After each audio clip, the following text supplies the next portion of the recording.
ఈ program Joyce Meyer ministries partners మరియు friends ద్వారా స్పాన్సర్ చేయబడింది.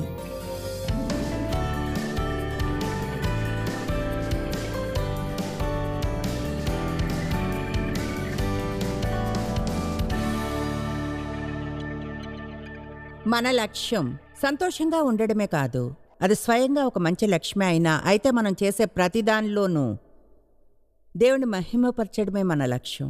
వ్యక్తిగతంగా నా ఉద్దేశం విచారకరమైన ముఖం కల క్రిస్టియన్స్ దేవుణ్ణి మహిమ పరచరు. రక్షణకు వాళ్ళ గొప్ప అడ్వర్టైజ్మెంట్ కాదు. కనుక మనం చూడండి, ఆ విధంగా జీవితాలను జీవించి మనం కనిపించే తీరు కూడా మనకున్నది ప్రజలు తమకు కావాలి అనుకునేలా ఉండాలి. కనుక బహుశా దేవుని యొక్క ఆనందం ఏదైతే మన బలము, శాంతో, సహనము, అటువంటి వేరువేరు విషయాలు అవన్నీ విశ్వాసులుగా మనకెంతో ముఖ్యమైనవి. ఒకవేళ దేవుని చేత నిజంగా యూజ్ చేయబడాలనుకుంటే. అందుకనే కీర్తనలు 5:11 చెప్తుంది, నిన్ను ఆశ్రయించి వారందరూ సంతోషించుదురు, నీవే వారిని కాపాడుదువు, కనుక వారు నిత్యము ఆనందధ్వని చేయుదురు. దేవుడు మన ఏదో కొంచెంగా తక్కువైంది పొందాలనుకోడు, నిజంగా సంతోషంగా ఉండాలంటాడు. ఎంతో మంచి మూడ్లో ఉండాలని, మన ముఖాన్ని గుర్తించేలా, మనకున్నదేదో వారికి కావాలని లోకం చెప్పగలిగేలా. ఆమేన్.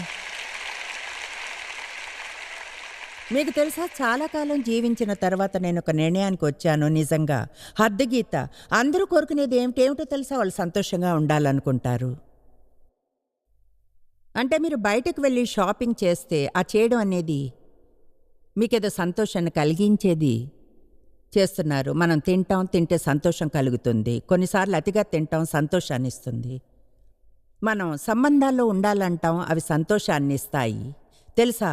అందుకే సంతోషం అనే దాన్ని అందరూ కోరుకుంటారు. అయితే విచారకరం, చాలామంది దాన్ని తప్పైన విధానంలో పొందుతారు. ఇప్పుడు నేను మీకు నెంబర్ 12ని ముందుగా ఇస్తాను. నేను అది నిన్న చెప్పాను. ఈ నెంబర్ 12 అనేది సంతోషంగా ఉండాలని నిర్ణయించుకోవడం. మీరెన్నడూ సంతోషంగా ఉండలేరు మీరు కానీ నిర్ణయించుకోకపోతే. మీ పరిస్థితులు ఎలా ఉన్నా ఉంటామని. ఆమేన్. మీ పరిస్థితులు ఎలా ఉన్నా సంతోషంగా ఉంటామని నిర్ణయించుకోగలరా? నేను దాని గురించి ఆలోచించలేదే.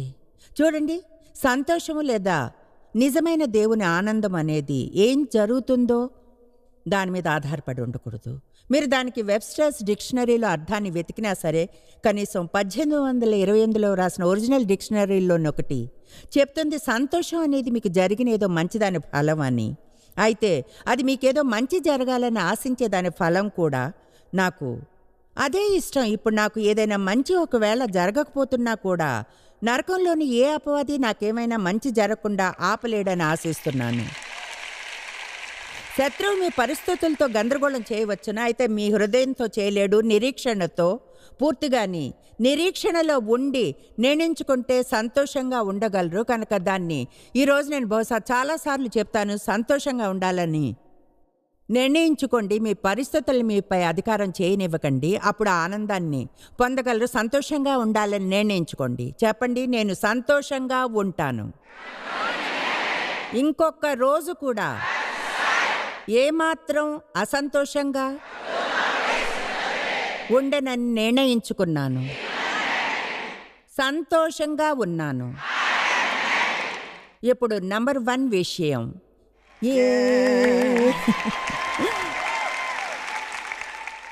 నిన్న మనం చెప్పుకున్న నంబర్ 1 విషయం ఏమిటంటే, సంతోషంగా ఉండాలనుకుంటే మీ గురించి దేవుని వాక్యం ఏం చెప్తుందో నమ్మాలి. ముఖ్యంగా మీ గురించి మీరు ఎవరన్నది. హద్దుగీత ఏమిటంటే, మీ జీవితాన్ని ఎన్నడూ ఆనందించలేరు మిమ్మల్ని మీరు ఆనందించుకుంటే. కనుక నేను ఆ వివరాలన్నీ మళ్ళీ చెప్పలేను. ఒక్కటి మాత్రం చెప్తాను, మీరంటే మీకు నచ్చకపోతే అప్పుడు మీరు ఆ అభిప్రాయం నుంచి త్వరగా బయటకు వచ్చి మరొక నిర్ణయం తీసుకోవాలి. మిగతా జీవితం అంతా మీతో మీరుంటారు కనుక. అంటే నిజంగా అదేమీ రాకెట్ సైన్స్ కాదు. అది నా జీవితాన్ని మార్చివేసింది. వెళ్ళిన ప్రతి చోట నేను ఉంటానని గుర్తించినప్పుడు. మీ నుంచి మీరు ఎన్నడూ దూరంగా వెళ్ళలేరు ఒక సెకండ్ కూడా. కనుక మీరు ఒకలాంటి శాంతి నియమానికి రావడం మంచిది. వచ్చి ఇలా అంటాం, నేనంటే నాకు ఇష్టం, నా లోపాలన్నిటితోనూ వింతైన వాటితోనూ నేనంటే నాకు ఇష్టం. దేవుడు నన్ను మారుస్తున్నాడు. ఇప్పుడు ఉన్నట్లుగానే వచ్చే ఏడాది నేను ఉండను. అయితే మారుతున్న క్రమంలో నాతో నేను యుద్ధం చేయను, నేనంటే నాకు ఇష్టం. అందరూ చెప్తారా నేనంటే నాకు ఇష్టం. నిన్న మనం చెప్పుకున్న నంబర్ 2 విషయం ఒక రోజుని ఒక్కసారి జీవించి ఆనందించడం. అదెంతో అర్థవంతమైంది. మనం చెప్పుకున్న 3వ విషయం శాంతంగా ఉండడం. ఇప్పుడు నంబర్ 4 ఈరోజు మాట్లాడాలనుకునే పెద్ద విషయం, సంతోషంగా ఉండాలనుకుంటే మీ జీవితాన్ని ఇచ్చివేయాలని తెలుసుకోవడం. దేవుని ఏర్పాటులో దేన్ని పట్టుకుని వేళ్లాడుతారో దాన్నే చివరికి పోగొట్టుకుంటారు. దేన్నైతే ఇవ్వడానికి ఇష్టపడతారో దాన్ని తిరిగి ఎన్నో రెట్లు హెచ్చించి వడ్డీతో సహా తిరిగి పొందుతారు. దేవునికి ఏమిచ్చినా తిరిగి ఏదో మంచిదాన్ని పొందుతారు. ఆసక్తికరంగా లేదా? దేవునికి మీరు ఏది ఇచ్చినా ఏదో మెరుగైంది తిరిగి పొందుతారు. కనుక మిమ్మల్ని ఇచ్చేసుకుంటే మీరు అనవచ్చు, దేవా ఇదిగో నన్ను తీసుకో, నాతో నువ్వేం కావాలంటే అది చెయ్యి, నీ రాజ్యంలో వాడుకో, ప్రజలకు హెల్ప్ చేయడానికి వాడుకో, ప్రజలకు బ్లెస్సింగ్లా ఉండేలా వాడుకో. ఆ విధంగా మీ జీవితంలో కేవలం ఒక్కసారే ప్రార్థించకండి. ప్రతిరోజు నా జీవితంలో నేను అడుగుతాను, నేను నీకోసం ఏం చేయగలనో చూపించు దేవా. ఇతరులకు ఆశీర్వాదకరంగా ఉండడానికి ఏం చేయగలనో చూపించు. నేనేమి ఇవ్వగలనో చూపించు. ఎవరిని ప్రోత్సహించగలనో చూడండి. నేను చాలా కాలం నా ప్రపంచంలో నేనే కేంద్ర బిందువుగా జీవించాను. నేను చెప్పగలను, అదెన్నడూ సంతోషపరచలేదు. స్వార్థపరులు సంతోషంగా ఉండలేరు. ఆమేన్. అది ఒక ట్వీట్. అది సరైన పదమేనా? మనం విషయాలను ట్వీట్ చేస్తామా? అది కరెక్టే, అలా చేస్తాం. నేను అన్నీ మిక్స్ చేస్తా. సంతోషంగా ఉండి స్వార్థంగా ఉండలేరు. మీ జీవితం మీది, దాంతో ఏం చేయాలంటే అది చేయండి. మీ జీవితం అంతా మీరే కేంద్ర బిందువుగా మీ ప్రపంచంలో జీవించవచ్చు. అలాగే అందరి ప్రపంచంలోనూ మీరే కేంద్ర బిందువుగా ఉండాలని నమ్ముతూ అయితే మీరు దుఃఖంలో ఉంటారు. అందుకని నిర్ణయించుకోండి, నా జీవితాన్ని ఇచ్చివేస్తాను, దేవునికి ఇచ్చి ఆయన ఏం చేయాలనుకుంటే అది చేయమని చెప్తాను. మత్తయి 16:24. అప్పుడు యేసు తన శిష్యులను చూచి, ఎవడైనా నన్ను వెంబడింపగోరిన ఎడల తన్ను తాను ఉపేక్షించుకొని తన దృష్టిలో తాను ఉండకుండా తన్ని తాను మర్చిపోయి తన సొంత ఆసక్తులను మర్చి, ఇప్పుడు తన్ని తాను మర్చిపోవడం అంటే మిమ్మల్ని మీరు కేర్ తీసుకోకూడదని కాదు. దాని అర్థం ఎల్లప్పుడూ మీ మనసులో మిమ్మల్ని ఉంచుకోకూడదు అని. ఆమేన్. ఉదయాన్నే మొట్టమొదటి విషయం లేవుగానే ఎవరికైనా ఆశీర్వాదకరంగా ఎలా ఉండగలనని ఆలోచించండి. లేదా దేవుని గురించి, మీ గురించి కాకుండా ఏదైనా ఆలోచించండి. తన సిలువను ఎత్తుకొని నన్ను వెంబడింపవలను. చూడండి, సిలువను ఎత్తుకోవడం గురించి ఎన్నో సంభాషణలు జరిగాయి. తెలుసా, ఇది నా సమస్య ఏమిటంటే నా సిలువను మోయాలి. ఇది నేను మోయాల్సిన సిలువ కాదు. అది బిబ్లికల్ కాదు, నిజంగా కాదు. మనం మోసే సిలువ మనల్ని మనం మరచిపోవడం, మన దృష్టిలో మనం లేకుండా, మన సొంత ఆసక్తులను ఉంచుకోకుండా ఇలా అండో, ఇదిగో దేవా, ఖాళీ పాత్రను నేను, నీతో నన్ను పూర్తిగా నింపు. ఈరోజు నాతో ఏం చేయాలంటే అది నువ్వు చెయ్యి నా ద్వారా. కమోన్, అక్కడ అందరూ గట్టిగా అరుస్తున్నారు. ఆమేన్. ఇప్పుడు ఇంకో విషయం చెప్పగలను. ఒకవేళ మీకు ఆ విధంగా జీవించడం అలవాటు లేకుంటే మీరు కల్చర్ షాక్ నుంచి వెళ్తారు. ఆరంభంలో అది కష్టంగా ఉంటుంది, ఎందుకంటే మన జీవితపు సింహాసనం మీద ఉండడానికి ఎంతో అలవాటు పడి ఉంటాం. ముందుగా ప్రతిదానిలోనూ మన గురించే ప్రతిదాన్ని ఆలోచిస్తాం. ఆరంభంలో అది కష్టంగా ఉంటుంది, ఎందుకంటే చచ్చిపోతూ ఉంటాం. మరణం అనేది జరుగుతుంది అక్కడ. అయితే ఈరోజు మీకు నిరూపిస్తాను, నిజంగా జీవించటానికి ముందుగా మీరు మరణించాలి. నేను చెప్పేది భూమిని వదిలి పరమునకు వెళ్ళడం గురించి కాదు, అది జీవితం చివరిలో జరిగేది. అయితే అసలైతే మీకు కానీ నిజమైన జీవితం కావాలంటే, నైపుణ్యం కల జీవితం, ఏ పాయింట్లో మీ జీవితం విలువైందిగా అనిపిస్తుందో, దేనికో అది మ్యాటర్ అయినట్లుగా, అప్పుడు స్వయానికై మీరు మరణించడానికి ఇష్టపడాలి, దాని గురించి సంతోషంగా ఉండడం తెలుసుకోవడానికి. అవును, నేను అనుకున్నంత సంతోషంగా మీరు లేరు.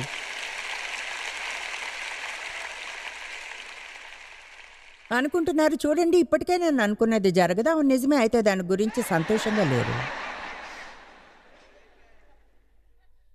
25వ వచనం, ఎవడైనాను తిరిగి 24కి వెళ్దాం, ఎందుకంటే ఖచ్చితంగా మీరంతా అర్థం చేసుకోవాలి. అప్పుడు యేసు తన శిష్యులను చూచి, ఎవడైనను నన్ను వెంబడింపగోరిన ఎడల తన్ను తాను ఉపేక్షించుకొని తన నుంచి దృష్టి మరల్చుకొని తన సిలువను ఎత్తుకొని నన్ను వెంబడింపవలెను.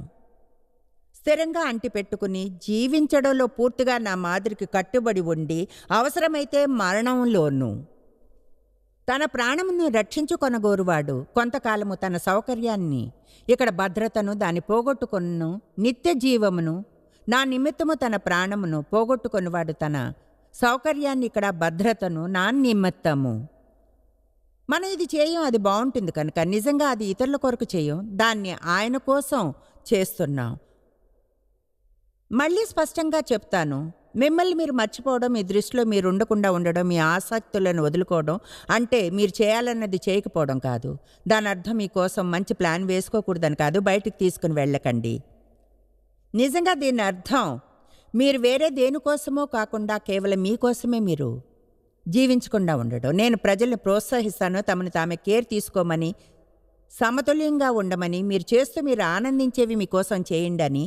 అయితే చూడండి, అది పూర్తిగా అంతా మీ గురించే అన్నదానికి వేరైన విషయం. ఆమేన్. ఒక మనుషుడు లోకమంతయు సంపాదించుకొని తన ప్రాణమును పోగొట్టుకుంటే అతనికేమి ప్రయోజనము? దేవుని రాజ్యంలో ధన్యమైన తన జీవితాన్ని, లేదా ఒక మనుషుడు తన ప్రాణమునకు ప్రతిగా ఏమివ్వగలడు దేవుని రాజ్యంలో? కనుక మనం జీవించి ఇవ్వడం గురించి తెలుసుకోవాలని అనుకుంటాను. జీవించి ఇవ్వడం, నేను రోజు లేచి నాకు ఏమిస్తున్నదన్న దాని గురించి అంతా కాదు, ప్రతిదీ దేవుడు నా ద్వారా క్రియ చేయడం గురించే. నిజం చెప్పాలంటే ఏదైనా విలువైంది ఏది నా దగ్గర ఇవ్వడానికి లేదు. నేను కానీ వీలైనంతగా దేవునిదంతా ముందుగా కానీ పొంది నా ద్వారా ఆయన్ని ప్రవహించనివ్వకుంటే. ఆమేన్. నన్ను నమ్మండి, నేను ఏమి ఇవ్వగలను అది మీరు కావాలనుకోరు. అయితే ఈ వారాంతాల్లో దేవుణ్ణి నా ద్వారా ప్రవహించనివ్వడానికి శ్రేష్టమైంది చేశాను.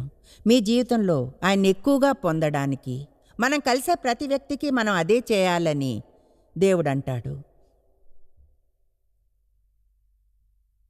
ఇప్పుడు యోహాను 12:24-26 అద్భుతమైన వచనాలు. నా సందేశంలోని కొంత భాగం దీని నుంచే చేస్తాను, చూడండి.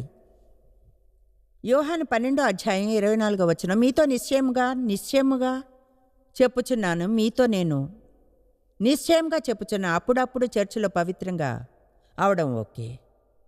గోధుమ గింజ భూమిలో పడి చావకుండిన ఎడల అది ఒంటిగానే, అది ఒక్క గింజే, అది ఎన్నడూ ఫలించదు, కానీ జీవిస్తుంది, అది ఒంటిగానే ఉండును. అయితే అది చచ్చిన ఎడల విస్తారముగా ఫలించును, గొప్ప పంటనిచ్చును. మిమ్మల్ని ప్రోత్సహిస్తున్నాను ఈ వచనాన్ని తర్వాత మళ్ళీ చదవమని. అయితే ఇక్కడ ఒక ఉదాహరణకు నా బెస్ట్ షాట్ ఉంది. ఇది ఒక జార్జియా పీచ్ గింజ. నా భర్త ఈ ఉదయాన ఎంతో ప్రేమతో పీచిని తిన్నారు. గింజను కడిగి హెయిర్ డ్రయ్యర్తో ఎండబెట్టారు. ఎంతో మంచి ఆయన, నిజంగా చాలా మంచి మనిషి. ఇప్పుడు దీన్ని భూమిలో పాతిపెట్టనంత వరకు ఎప్పుడు ఇదిగో ఇలానే ఉంటుంది. అంత అందంగా కూడా లేదు. కనుక మీరు పాతిపెట్టబడ్డానికి ఇష్టం చూపనంత వరకు చెప్పాలి అంటే ఇప్పుడు ఉన్నదానికంటే ఎప్పటికీ వేరే ఏమీ కాలేరు. అదంతే, వేరే ఏమీ కారు. అయితే మీరు కానీ విత్తనం మీద కొంచెం స్టడీ చేస్తే ఈ గింజను భూమిలో పాతితే ఏమవుతుందో. ముందుగా అది చీకటిలో దాక్కుని ఉంటుంది. మన జీవితంలోని చీకటి సమయాలు మనకు నచ్చవైతే వాటికి మన నుంచి మన బయటి పొరను విరగొట్టే గుణం ఉంటుంది. దేవుడు మనలో ముందే ఉంచిన గొప్ప విషయాలకై మనల్ని బయటకు తెస్తాయి. చూడండి, మీరు తిరిగి జన్మించినప్పుడు దేవుడైన ప్రతిదీ మీలోనికి వస్తుంది. ప్రతిదీ అయినా దేవుని బీజము మీలోనికి వస్తుంది. మీరు కానీ నన్ను దాన్నిలా చెప్పనిస్తే దైవత్వంతో మీరు ప్రెగ్నెంట్ అవుతారు. ఆమేన్. క్రీస్తు లాంటి దానితోనూ దైవత్వంతోనూ ప్రెగ్నెంట్ అవుతారు. ఒక స్త్రీ ఒక పురుషుడు వివాహం తర్వాత ప్రేమలో ఒకటైనప్పుడు పవిత్రంగా అతని బీజం ఆమె గర్భంలో విత్తబడుతుంది, ఆమె గర్భవతి అవుతుంది. కమాన్, ఆ విత్తనాన్ని పోషించి కేర్ తీసుకుంటే అప్పుడు చివరికి ఆమె జన్మనిస్తుంది. అయితే గుర్తు చేస్తున్నాను, జన్మించడం కూడా బాధతోనే జరుగుతుంది. ఆమేన్ అంటున్నాను అంతే. ఓకే, ఒకవేళ ఈ విత్తనానికి ఫీలింగ్స్ ఉంటే ఒక్క నిమిషం మనం అనుకుందాం దీనికి ఫీలింగ్స్ ఉన్నాయని. ఇది ఒక విత్తనంలా ఉండి ఒకలా ఆనందిస్తుంది. అయితే ఒక్కసారి సడన్గా ఎవరో దేవుడు అనుకుందాం వచ్చి దీన్ని మట్టిలో పాతి పెడతాడు, భూమిలో చీకట్లో ఉండేలా. అక్కడ ఊపిరి ఆడనే ఆడదు, అక్కడంతా వేడిగా ఉంటుంది, భూమి నుంచి ఒత్తిడి ఉంటుంది. అయితే దాని నుంచి వచ్చే వేడికి, భూమిలో పాతిపెట్టబడ్డ ఒత్తిడికి బయటున్న పొరను విరగ్గొడుతుంది.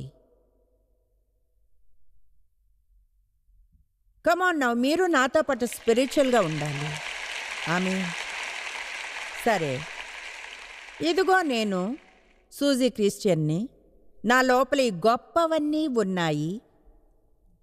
అయితే దేవుడు నాలో ఈ కార్యాన్ని చేయనంత వరకు అది నా లోపలే పాతుకుపోయి ఉంటుంది. ఎవరు ఎన్నడూ నా ద్వారా క్రీస్తుని చూడలేరు. ఎందుకంటే చర్చికి వెళ్తాను, ఇంటికి వెళ్తాను, చర్చికి ఇంటికి, చర్చికి ఇంటికి, నా జీవితంలో ఎన్నడూ ఏది మారదు. కనుక అది భూమిలో ఉండగా ఏమవుతుందంటే ఇది విరిగిపోతుంది. అప్పుడు ఈ చిన్న చిన్న వేరులన్నీ క్రిందకు వెళ్ళి భూమిలో పాతుకుని పోతాయి. కొన్నిసార్లు మనకు అర్థం కాదు ఎందుకని మనకు కొన్ని గొప్ప పనులు జరగడం లేదో అని. మనం దేవుని బిడ్డలమైతే చూడండి, కొంచెం సమయం పడుతుంది వేరుని లోపల పాతుకోవడానికి. ఆమేన్. దేవుని ప్రేమలో వేరుని పాతుకోవడానికి, క్రీస్తులో వేరుని పాతుకోవడం, దేవుని వాక్యంలో వేరుని పాతుకుపోవడం, తర్వాత చివరికి ఈ విత్తనానికి నీరు పోసినప్పుడు అది చాలా హాయిగా ఉంటుంది. దేవుడు వాక్యంతో నీరు పోయడం గురించి మాట్లాడితే. ఆమేన్. ఈ విత్తనానికి నీరు పోసి జాగ్రత్తగా చూస్తూ పోషించినప్పుడు కొంతకాలం తర్వాత ఎవరికి కరెక్ట్ టైం తెలియదు. అయితే కొంతకాలం తర్వాత బుప్ బుప్ బుప్ బుప్ బుప్ బుప్ బుప్ బుప్ బుప్ బుప్ బుప్ బుప్ బుప్ బుప్. ఇంకొంచెం కాలం తర్వాత అంత ఆకర్షణీయంగా లేని ఇదిగో ఇది ఉందే గట్టిగా పనికిరాని విత్తనంలా అది అద్భుతమైన జార్జియా పీచ్ ట్రీలా అవుతుంది. ఇక ఇప్పుడు ఈ పళ్ళను కోసి ప్రపంచం అంతటా పంపించగలం. కమాన్, ఎవరైనా చెప్పేది వింటున్నారా?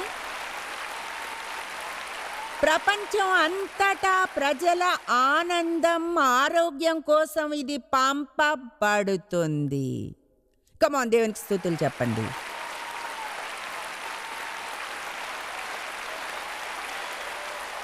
ఇంకా చూడండి, ఒక్క నిమిషం తీసుకుని మా టీవీ ప్రేక్షకులతో ప్రేమగా మాట్లాడతాను తెలుసా.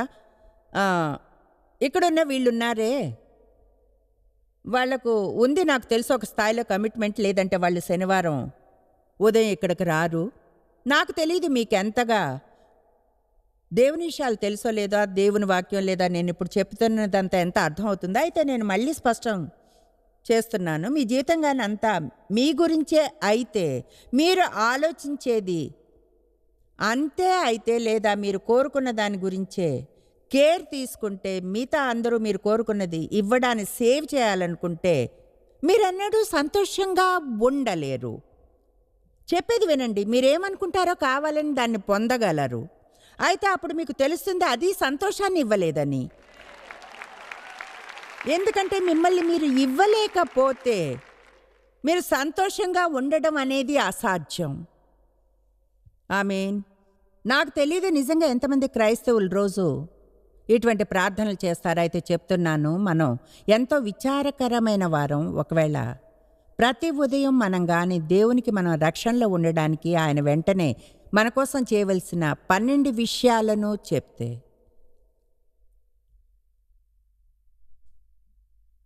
చూడదేవా, నువ్వు కానీ ఇది చేయకుంటే నేను సంతోషంగా ఉండలేను, నువ్వు కానీ ఫలానా చేయకుంటే ముందుకు సాగలేను, ఒకవేళ ఇంకో రోజు కానీ ఇది ఉంటే సహించాల్సి వస్తే నాకు తెలియదు అసలు అక్కడ ఉండగలనా అని. మన అందరికీ కావాల్సినవి అనుకుంటాయి, మనలోని ప్రతి ఒక్కరికి కావాల్సినవి ఉంటాయి, నాకు కావాల్సినవి ఉంటాయి. అయితే ఏం తెలుసుకున్నానో తెలుసా? మీరు కానీ రాజ్యాన్ని వెతికితే దేవుడు అన్నిటినీ సమకూరుస్తాడు. ఆమేన్. కీర్తనలు 37, యెహోవాను బట్టి సంతోషించుము, ఆయన నీ హృదయ వాంఛలను తీర్చును. ఆల్ రైట్, ఇప్పుడు 2 కొరింథీ 8:5 బాయ్, ఇది నాకు ఇష్టం, నిజంగా ఇష్టం. మీలో కొంతమంది ఇప్పటికే కొంచెం ఫ్రీగా ఫీల్ అవ్వడం ఆరంభించారు ఈ ఆలోచనలతోనే. దాన్ని నేను ఈరోజు ఆత్మలో ఫీల్ అవుతున్నాను. అది ఒకలా ఎలా అంటే, వావ్, కమాన్, మీలో కొంతమంది స్వయం కేర్ నుంచి రిటైర్ ఎందుకు కాకూడదు?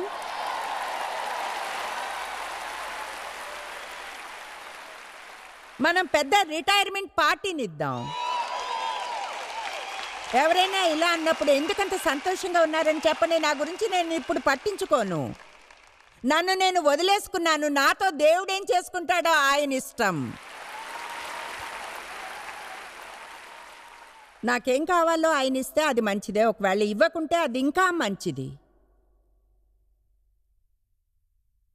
2 కొరింథీ 8:5 ఆర్థిక కానుకలను గురించి చెప్తున్నాయి. అయితే ఇది చెప్పేది నాకు ఇష్టం.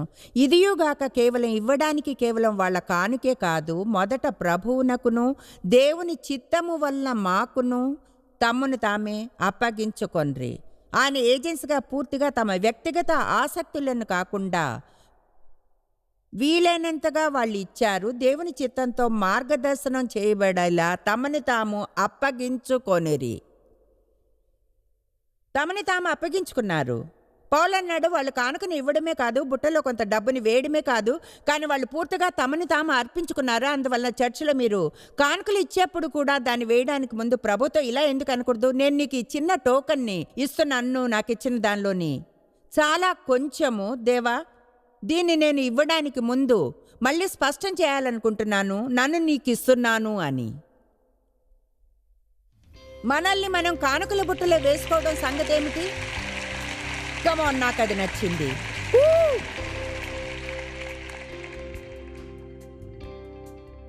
సంతోషానికి అత్యంత గొప్ప 3 సూత్రాలు ఏమిటంటే కృతజ్ఞత, నిరీక్షణ మరియు ప్రతి పరిస్థితిలోనూ అనుకూలంగా ఉండడం నేర్చుకోవడమే. చూడండి, ఈ విషయాలు సంతోషకరమైన జీవితాన్ని ఇవ్వడానికి చాలా దూరం వెళ్ళగలవు. అవి నాకు వ్యక్తిగతంగా ప్రకటన కలిగించాయి, నా వైఖరిని మార్చుకోవడానికి ఎంతో సహాయపడ్డాయి. మీరు ఎన్నడూ తెలుసుకోలేనంతగా జాయిస్ మేర్ మినిస్ట్రీస్లో మీరు మాకెంతో ముఖ్యం. మిమ్మల్ని అభినందిస్తున్నాం. మా ప్రపంచవ్యాప్తపు మినిస్ట్రీ సాధ్యం అయ్యేలా చేసే మా ఫ్రెండ్స్ మరియు పార్ట్నర్స్కి థ్యాంక్స్. అందరం కలిసి ఆకలిగొన్న వారికి భోజనం పెడుతున్నాం, బీదలకు బట్టలు ఇస్తున్నాం, సువార్తను దేశాలకు చాటుతున్నాం. మమ్మల్ని కాంటాక్ట్ చేయండి లేదా joycemeer.orgని ఈరోజే విజిట్ చేయండి. మీ ప్రార్థన విన్నపాలను కొరకు, అలాగే మరిన్ని సాధనాలను గురించి తెలుసుకోండి. జాయిస్ మేర్ షెడ్యూల్ని చూసి భాగస్వామిలో భాగమవ్వండి, క్రీస్తు ప్రేమను ప్రపంచమంతటా పంచుకోవడానికి.